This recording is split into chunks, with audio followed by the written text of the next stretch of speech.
Meet Ali Bennett, a friend of mine, a young Muslim born and raised in Sydney, Australia, who has lived quite a successful life.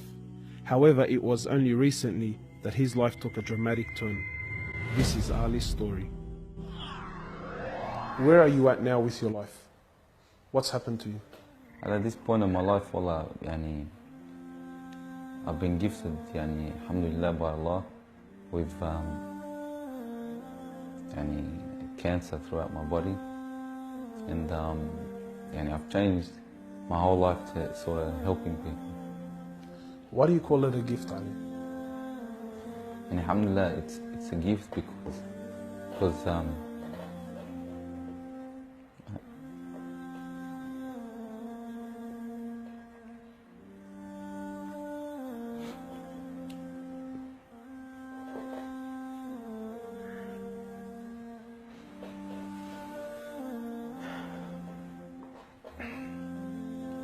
and it's a gift because Allah's given me a chance to change. What has having cancer, what has it opened your eyes to? SubhanAllah, everything in life, even the smallest gift, like breathing fresh air.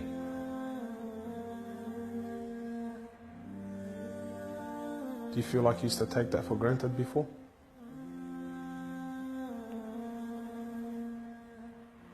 How long have you had cancer? 4 months now.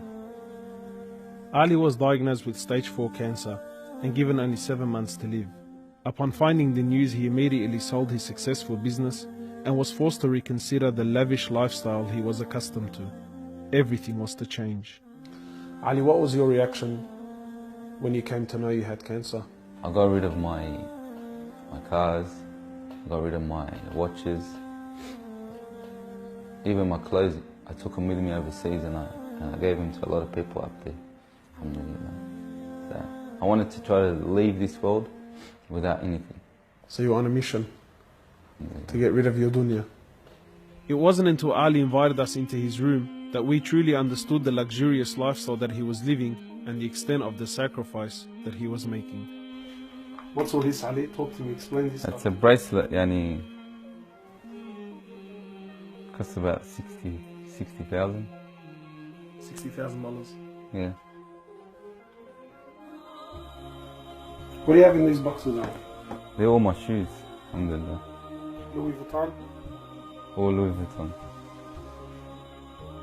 How much is something like this worth, Ali?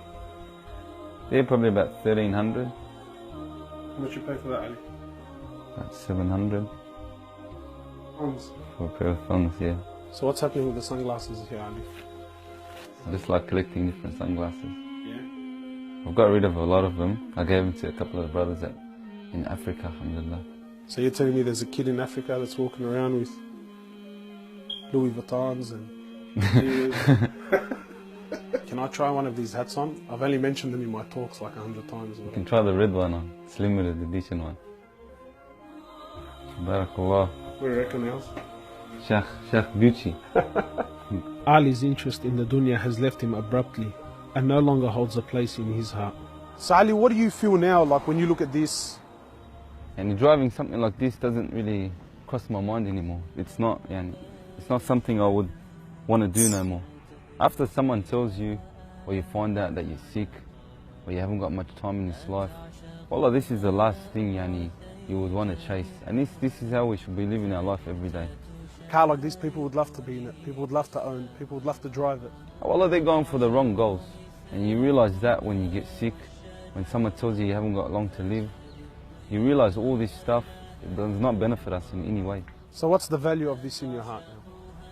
This is worth one pair of thongs for a little African child with no thongs.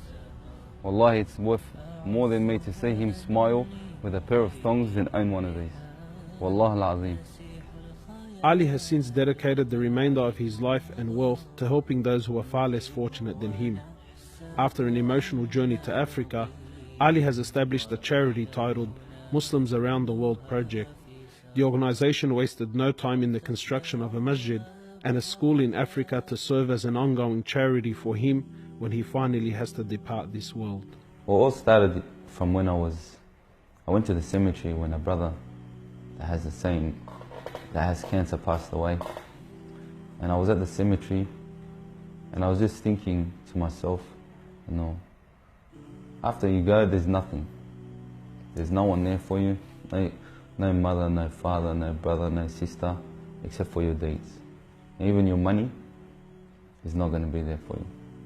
So the only thing that's going to be there for you is a sadaqah. And that's the only thing that's going to help you gradually through your time in the grave till you get to the ultimate destination. As the reality of death further sinks in, Ali spends most of his personal time in preparing himself for his final meeting with his Creator, Allah.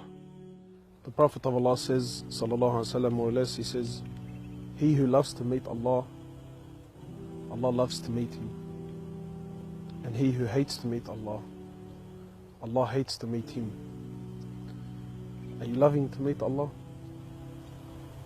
Because of this cancer, I've been advised by one of the brothers to take a special drug to help me with pain and stuff. And subhanAllah, it's very strong. I took a bit too much and I came into a whole different world within not knowing where I was, and it was very hard for me. And subhanAllah, I actually seen things I've never seen before.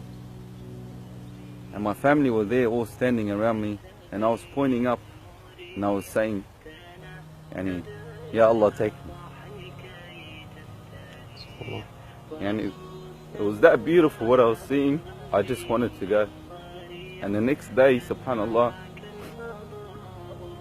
I woke up and I was upset that Allah didn't take me.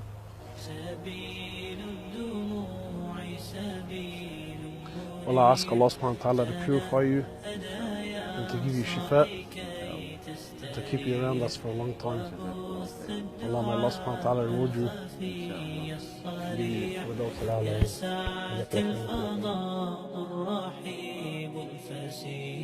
سبيل الدموع سبيل مريح تنهدى يا صاحي كي